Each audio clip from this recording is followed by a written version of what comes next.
Welcome to clickmyproject.com. Let us start with our title, Malware Propagation in Large-Scale Networks. So, the term malware in generally states that unidentified threat or the potential damage which causes the network function as stable one.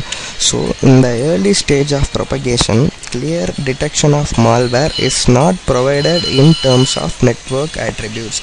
Clear detection means the propagation of malware through the network is not provided clearly on earlier stages and the existing system. So, from the above methodology, the recovery measures cannot be able to made from the clear analysis is not given. So, in the proposed system, we are going for a methodology called SI model. In this model, the clear propagation of malware is provided in various stages and effective analysis are made. So, in this SI model, two stages are followed in which the effective detection of malware is provided. These two stages are simply the identification of host in the network and identification of the damaged network from the total network population. So from the above classification of identification, a clear and effective analysis of malware is provided. So the main aim and the main abstract of our process is to provide a detailed manner of propagation in malware to the large extent and establishment of rigorous two-phase epidemic model for the propagation of malware. So this rigorous two-phase epidemic model is the SI model.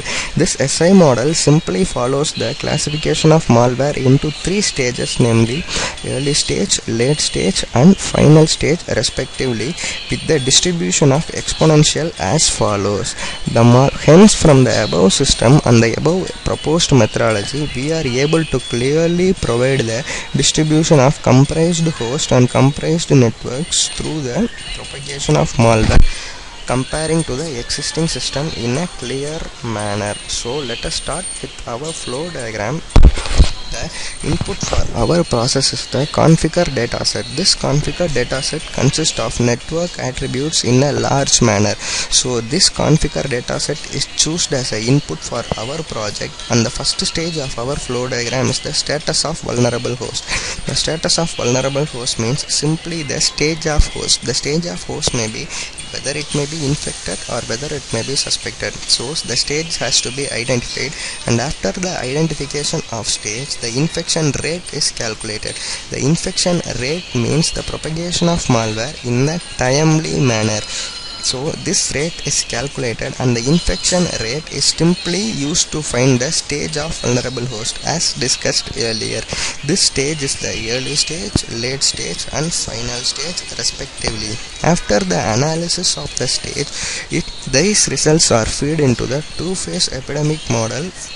This two-phase epidemic model clearly works as phase 1 consists of comprised host identification and phase 2 consists of comprised network identification. So this result of rigorous two-phase epidemic model is used to classify the malware propagation, and the clear analysis is made and the flow is stopped in to this level. So let us start with the demo of our project. Simply open the NetBeans and open our project malware propagation. So click in the home page and simply right click this home page and choose run file option.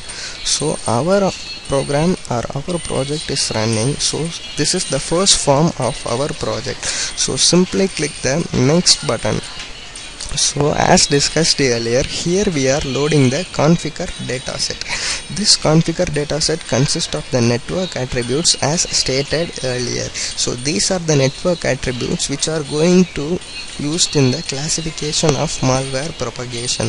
So after loading this dataset, as stated in the flow diagram, the stage of vulnerable hosts to be identified. So for the identification of the host, here we are going to calculate the probability value. value. So from the above probability value, the host is classified clearly. The clear classification of host and the network is provided based on this probability value only. So after finding the probability value among the network attributes, here we are going to analyze the stage of host. So this stage of host simply falling into two categories, namely infected host and the recovered host respectively. The infected hosts are removed from the total population and the recovered hosts are removed from the total population. So the classification of malware propagation and the identification of host is clearly provided as mentioned in the flow diagram. After the classification of host, the removed population from the total infected population is found out. So these hosts are the removed population from the infected population.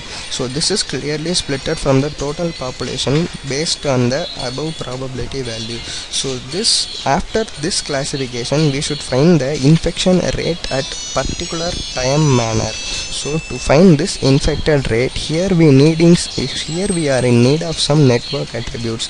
We are going to find these network attributes first. So this is the total count of the hosts. So this is the total infected population. So this is the total recovered population, and this is the removed host from the total host population. So after finding these attributes needed for the formula, here we are going to find the infected host and the suspected host in a timely manner. So after finding these, we are going to find the increase of host in the network. So to find the increase of host in the network, we need some network attributes to be calculated. These attributes are named as alpha, and the infection rate is calculated as earlier. So this stage is used to find the discrete transform model. This discrete transform model is going to find the increase in host on network. So after finding this increase in host, and clearly the increase in host is provided in the network, is going to be analyzed. So from the above network attributes, we are clearly identifying the increase of infected host in a clear manner. So from this host, here we are going to find the propagation of malware. So for the propagation of malware, we are going to identify the two kind of probability, namely vulnerability probability and the infection rate probability. The formula to identify the vulnerability probability is clearly specified in the below, and the infection rate probability is also clearly specified as beta. So these two formulas are used to simply analyze the probability values. The vulnerability probability is displayed and the infection rate probability is also displayed in the respective fields.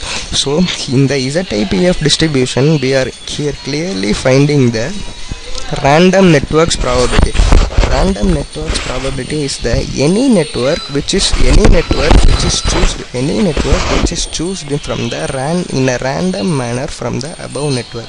So the random network probability is displayed, and the large network probability, the large network may be any networks which is in the discussion. So here we are simply taking the three networks. These three networks are simply K1 network, K2 network and K3 network. So these fields and these numbers are the number of hosts that are present in the K1 network, K2 network and K3 network respectively.